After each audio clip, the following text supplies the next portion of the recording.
The answer was pretty much the same. That's our policy, that's what we have done. And many of you would know, some of you would know that if something happens in Union Trust, that's what they do, right? They order it and then you wait for 6 to 8 weeks. He said, okay. Then he called Jaguar. The same thing. He says, I guess that's the policy of all of them, so forget it. We're not going to get anything better. Then suddenly it occurred to him that he heard about some new Japanese company of luxury cars, Lexus. So he thought, why don't we call these guys too to see what they're worth. So he called them. And the guy said to him, yes, if it happened to us, we would do something similar to the following.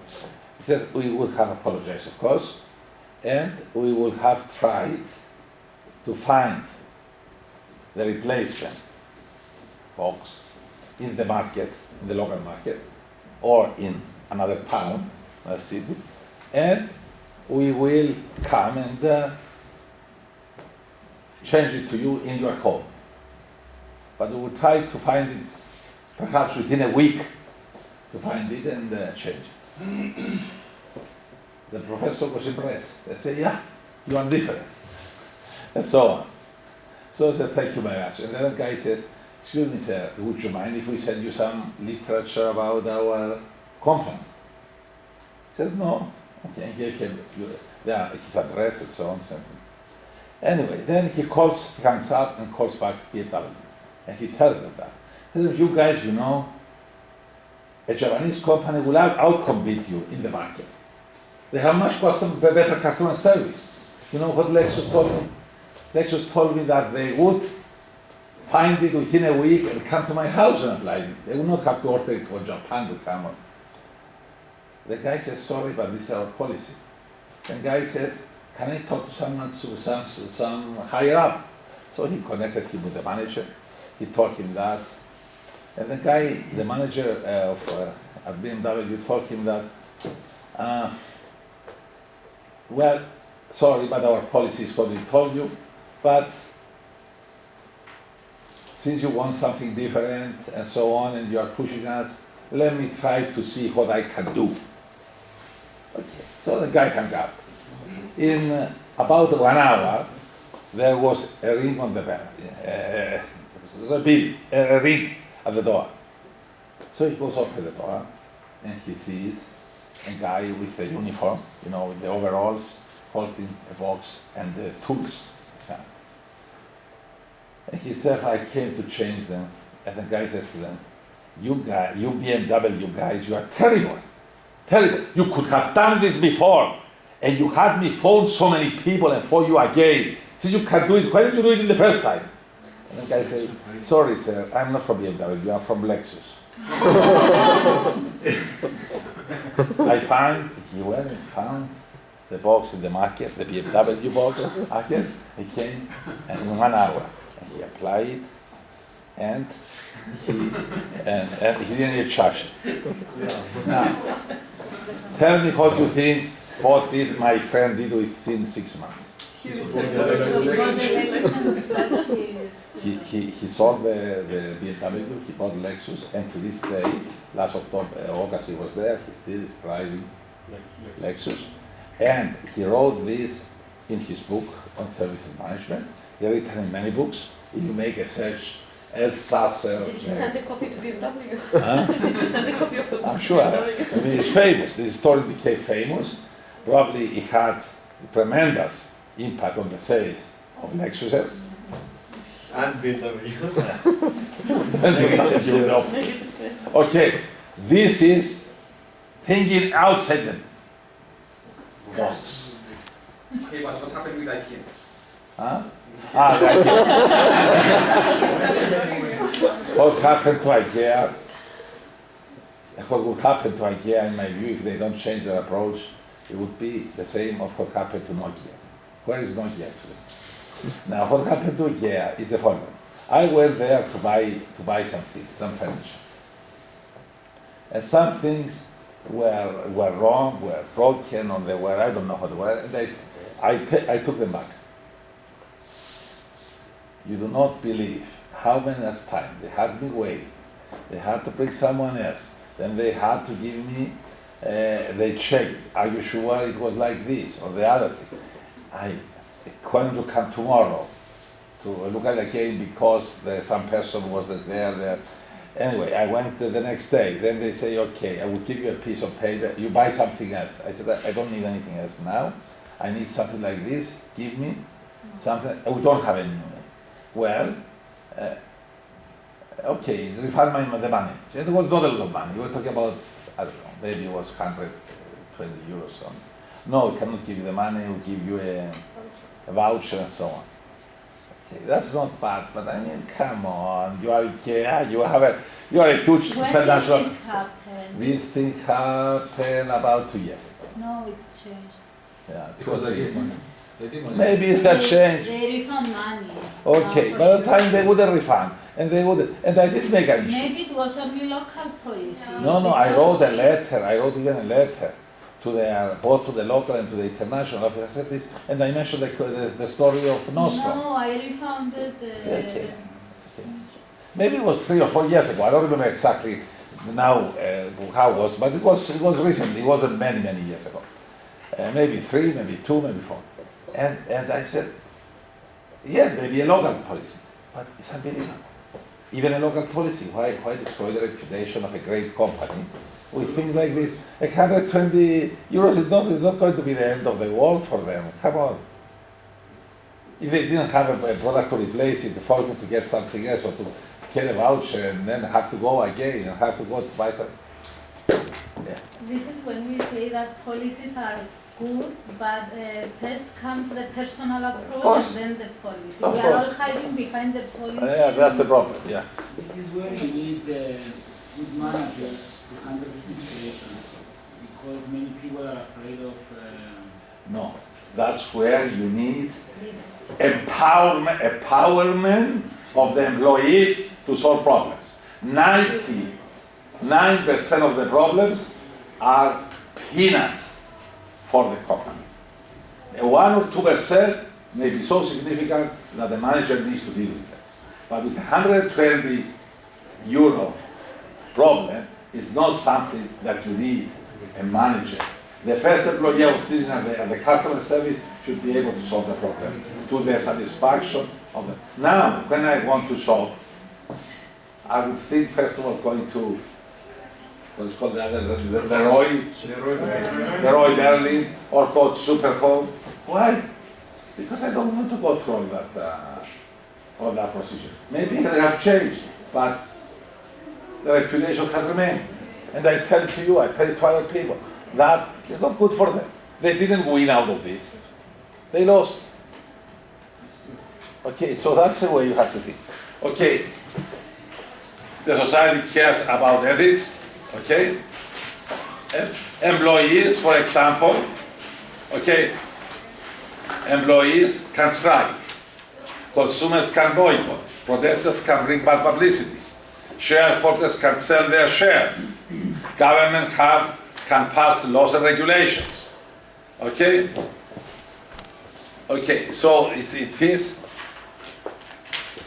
the whole society and your stakeholders care about your ethics. Therefore, it's better to behave ethically if, in the short run, you may lose something. You will gain in the long run. You may lose $120, you may lose $200 you gave to the old lady, but the benefit you have are huge. Anything like this, everybody would repeat it to his friends, put it on the Facebook. I was here yesterday.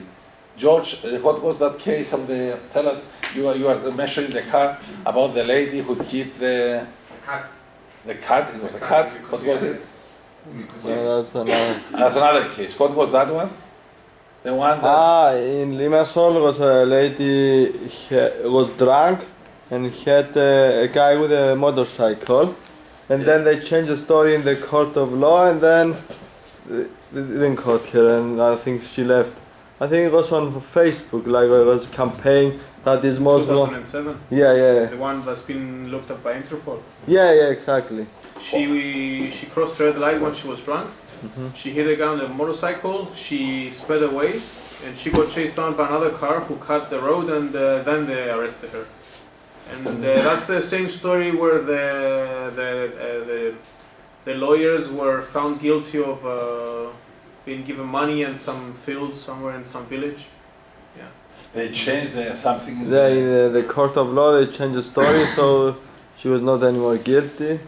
Yes. So she was freed. She was not put in jail or anything. But If it's the same one, there's no Yeah. law for lawyers. But She- yeah, she's everybody knows that now, and the Interpol is looking for her. But for the government of Cyprus, she's innocent. She's But- not. But a few years ago. Yeah, 2007. 2007. But now everybody knows. Like in the human side, we know that. Tell me, is she winner out of this? She's a loser. It's better to say, yes, I made a mistake, I accept responsibility, I go to jail for 2 years, and then I am, okay. No, why not? Is it better to be sought by Interpol and to be, she cannot go anywhere. The Facebook is full of her name. What was the other with the cat? What is it? I just saw it on Facebook, and there was a guy that made, I think, Ian Dinas. He was this. You mean hunger strike?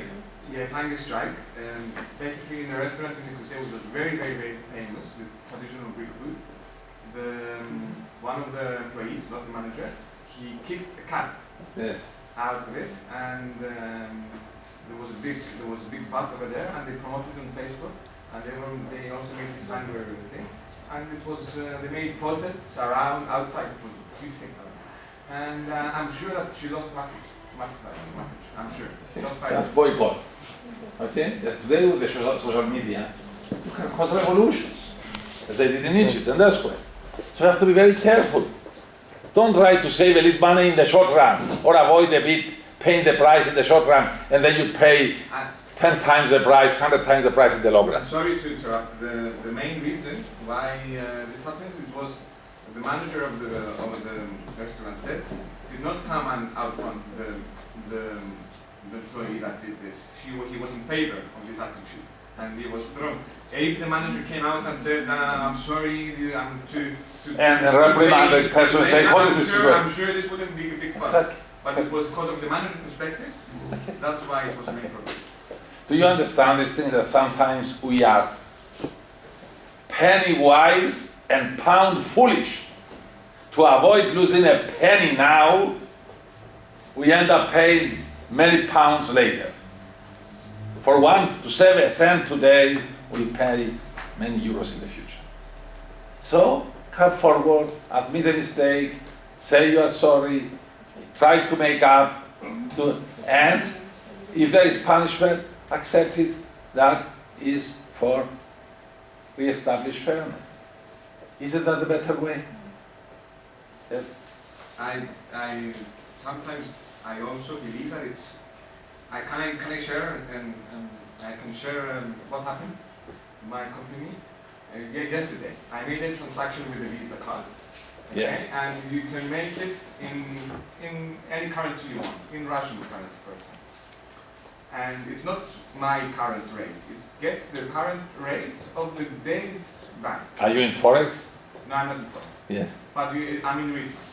So I made the transaction, and it was the ruble at that day was 45 per pound per euro, and it's not my fault. The customer comes back after 1 hour, and she says, "Sorry, you made food. You tried to." I said, "Why? It's not my fault. It's the transaction." And even though it wasn't our fault, it's not nothing. It's a transaction rate. I gave her the money cash, so she feels that she wasn't, even though I know that it was her own mind, in her own mind, different. But Okay. it's just feeling that, feeling the... Absolutely, absolutely. That the person would be again your customer. Yes, I mean, even though if you cannot explain, I tried to explain, and if I understood that she cannot understand what's going on, I said, "All right, I'll give 20 euros from you." Okay. Okay. Now, at this point, I will explain what is all this comes to a word. Tell me, what do you think is the most important word you can think of in business, in government, in relationships?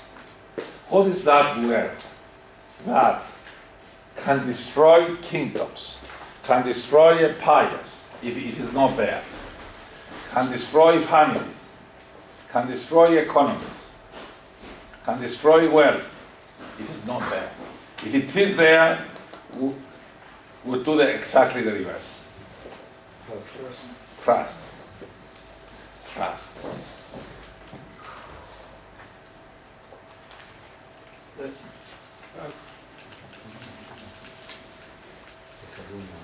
Okay, trust. Do you recognize that what we have today, more than anything, is a crisis of trust? Do you understand that our trust deficit is much bigger than our fiscal deficit? Our trust deficit is bigger than our national debt.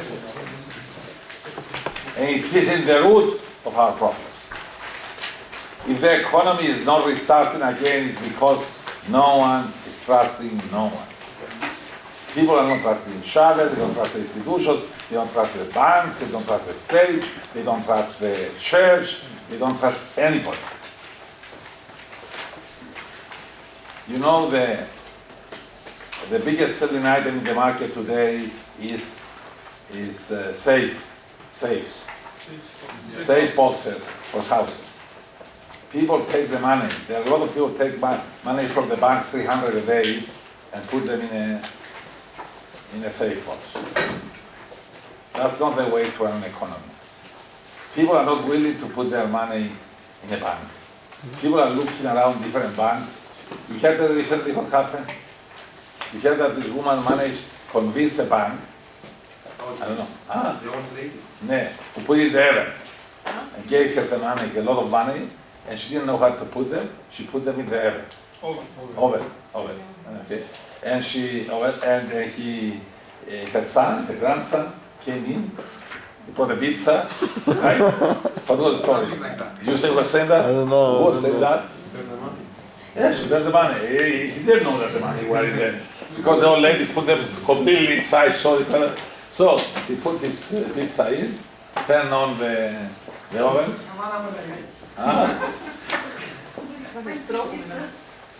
Okay, so trust is critical. How you gain trust? Through ethical behavior. Each of us has, parallel to our bank account, we have also a trust account. Okay? And in that trust account, we make deposits and withdrawals.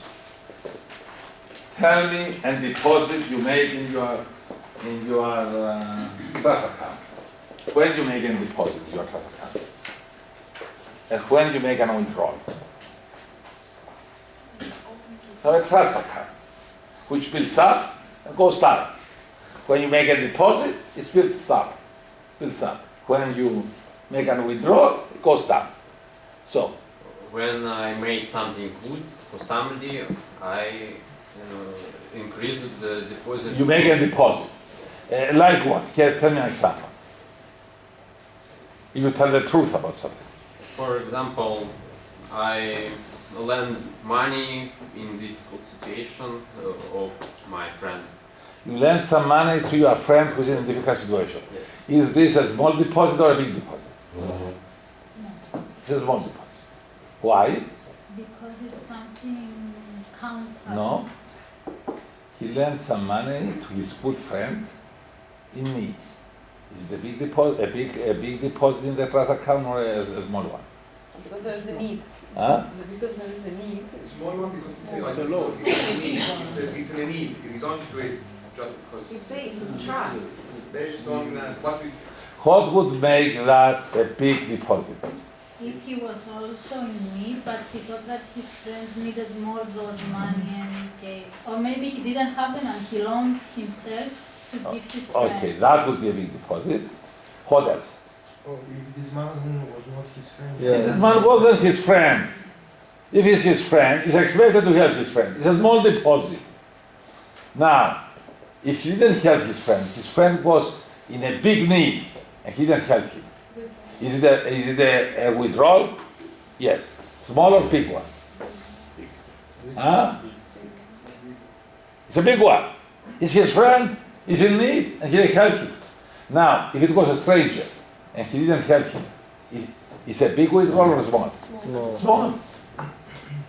But if it's a stranger and he helped him, it's a big deposit. Therefore, big deposits are the ones we do, the actions we do that are not expected to do. Good actions we do that we are not expected to do that. Right? If you're walking in the street and you see a lady standing trying to cross the road and you help her cross the road, it's a big deposit or a small deposit? No, it's a small deposit. But if you are in the car, you stop the car, right? You stop the car, you park on the side of the road, you get out of your car, it's raining too, and you take her along the road, that's a big deposit. Because the first one you are expected to do, the second one you are not expected to do, right? Okay? Think of some other things. That would be a big, it's sideways. If a president or a leader comes out and accepts responsibility and say, I'm sorry, I made a mistake, I apologize, that would be a big deposit or a small deposit? Small. No, he's supposed to do. Yes. No. it's Inside. expected. Inside. It's a It huge. would be huge. But if this was in Sweden, it would be very small. Because they are expected to do it. If someone here resigns out of sensitivity or something, right? It's a minister. And something went wrong and he resigns. It's a big deposit. It's big. By another country, this was in Japan. In Japan, you expected if you make some to kill yourself. No, you understand the difference? Okay. So, if you want to create a reputation for being trusted, or that you are trustworthy, you have to build a huge trust account. And how do you build a huge trust account? You build a huge trust account by doing things, good things, that you are not expected to do. You go out of your way. You go the extra mile that are not expected in your society to do. Do things that others don't do. For example, the case I mentioned to you, the case of Lexus and the case of Nostro, these companies did a huge deposit in their trust account. IKEA, as far as I am concerned, in my case, they did a big withdrawal because I expected an international Swedish company, right? I would expect them to solve this problem with the defective item within seconds. No questions asked. Not to ask me to come to twice, to wait for so long and so on. That for me was a huge withdrawal from their trust account. And especially kept doing that with other people. Yes. I just like to slightly disagree in a way that the international companies, where they expand their businesses abroad, they're taking this risk of, in a way, like destroying their reputation sometimes, because they're not prepared, and the local society has completely different culture and ethics. It's very difficult for them to bring this ethics into the different country.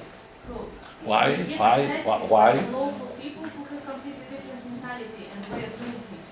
And It causes the reputation of the international company, whereas in other countries they would act. so you are saying basically, I have a company in the United States, an American company, Canadian company, German company, whatever, and in my country I don't use child labor, but because child labor is accepted in Indonesia or in Pakistan, I use it because there is a different mentality. This is IKEA.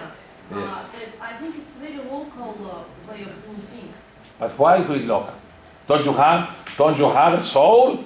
Don't you have a a code of conduct, don't you have values?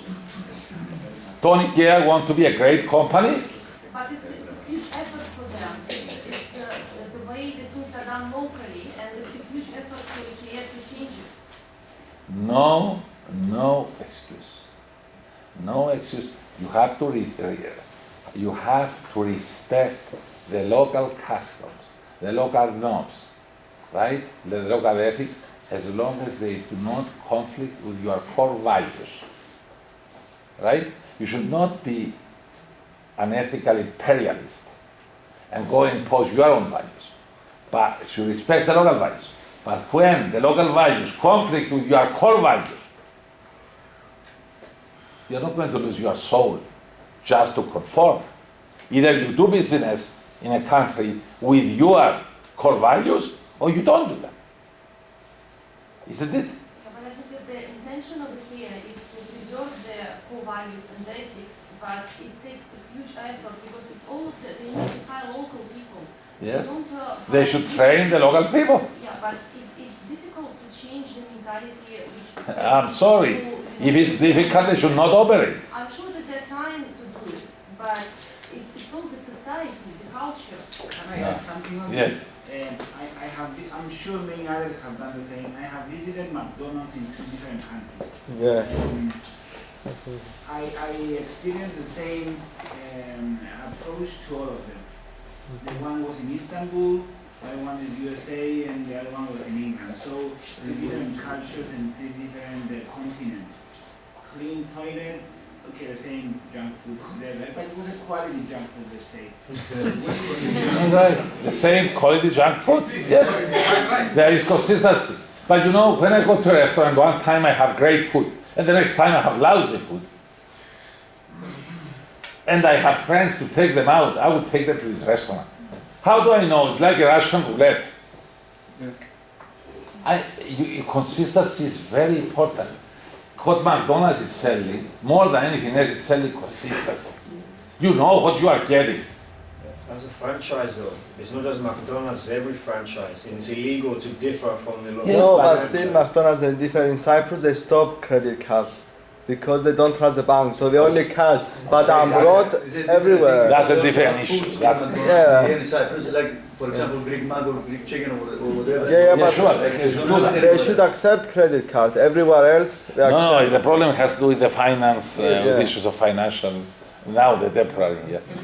I cannot agree about McDonald's. I visit McDonald's in Germany, Austria, Switzerland, and Cyprus, and I have to say that I'm not talking about the quality of food, but I'm talking about the quality of service which is provided by people that service in McDonald's. And unfortunately in Cyprus the level, for example, it was yesterday, we were passing by the Scarino to order the food, and sorry that staff does not understand English well, so they could not take the order in English properly. It took much longer time than it was supposed to, and so on. So I think what Elena was trying to say is that the international companies, when they bring their branches, we're talking about the local people which are working in those. Sometimes the way how things done in specific countries are difficult to train, even though I agree it is a responsibility of a company to train their staff properly. What Irina says now is an evidence of a symptom of a great company trying to become bigger. Because if they cannot maintain their standard by training the staff to have the same customer service as they have elsewhere, means that they are failing to remain on the same quality they are before. They lower their quality in order to become bigger. Yes, but she requires that the staff talks English. Yes. If you go to Germany, all of the staff in McDonald's can speak English. Right, I don't speak any German, not even one word.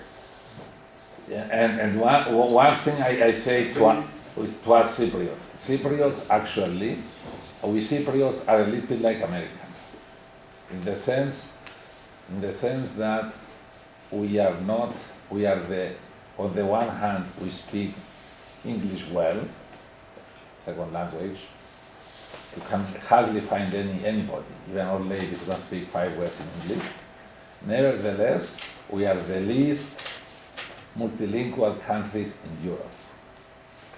In Europe, go to Holland, go to especially small countries like Belgium, like Switzerland, like languages they're obliged to. They learn 5 languages. Yes, but they obliged to. They oblige. French and Dutch. They oblige. But here, what do? We are satisfied ourselves, you know, some Greek and English, and it's okay. And when you tell people to learn a third language, it's rare. But if you consider here, all the Russians, all the Chinese, all the people, Arabs, and so on, we are in this place, we're in a tourism, international investments, all these things are happening. We should speak 3-4 languages. It's surprising that we don't. Actually, CIIM now is making an arrangement with different organizations in Cyprus who teach languages, including the Gere Institute, including the... That's why we have an international language, I think, so that we can find a common language to communicate. Exactly. So I don't need to know Chinese or Russian or whatever other language. We can both learn English, for example, international language, and communicate. That's true. That's true. But if you are a lawyer, if you are a manager, if you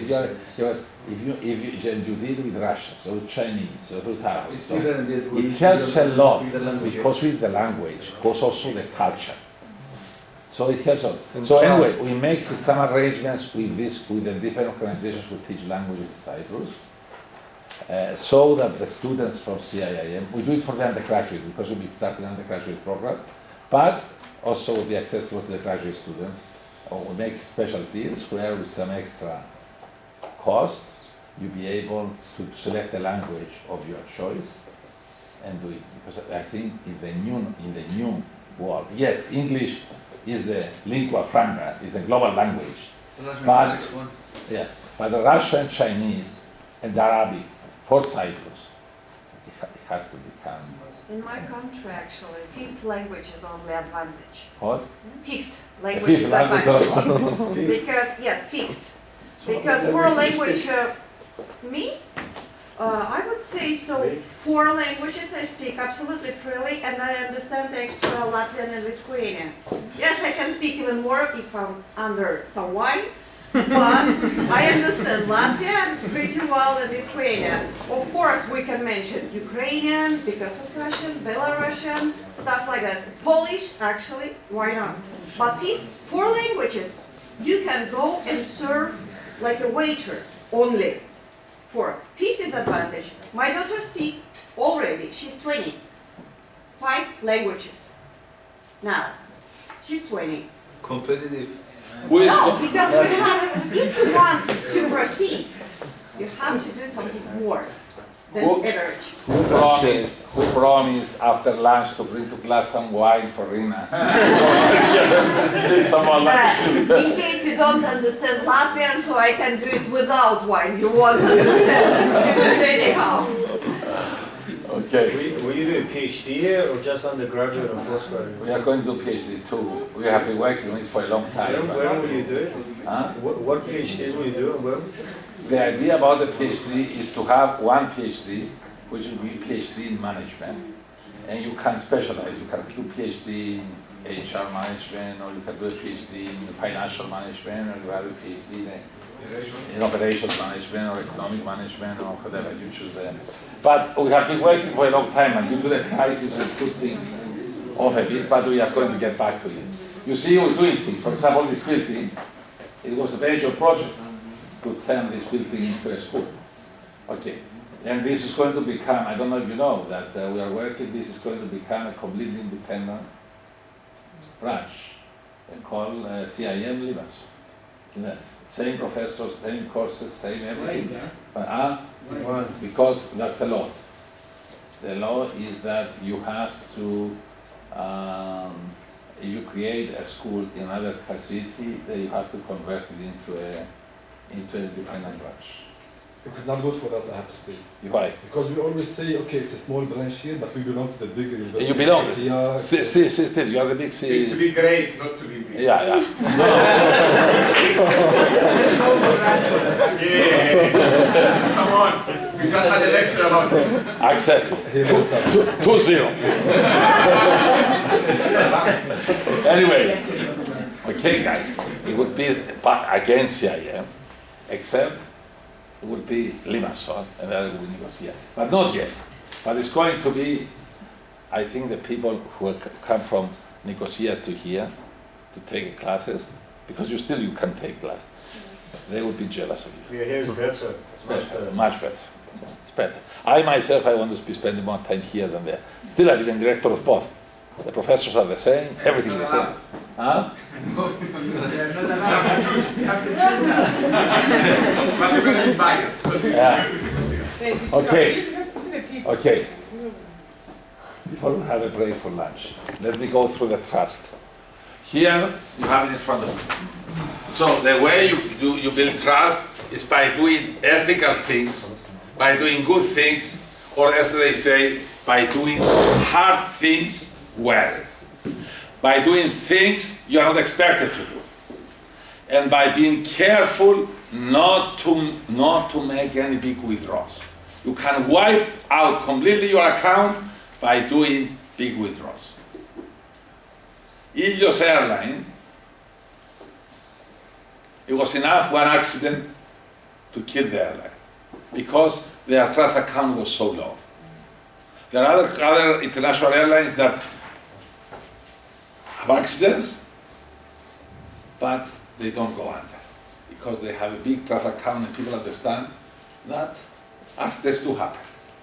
But Ilios had there are many times that people saw cracks on the planes, they have problems, and they just sweep them under the carpet. So when the accident happened, they were not even ready. They were running around like chicken with their head cut off. They didn't know how to treat the customers, the relatives. They lied to the people. They did all kinds of wrong things. And at the end, they didn't even show compassion to the people, to the relatives.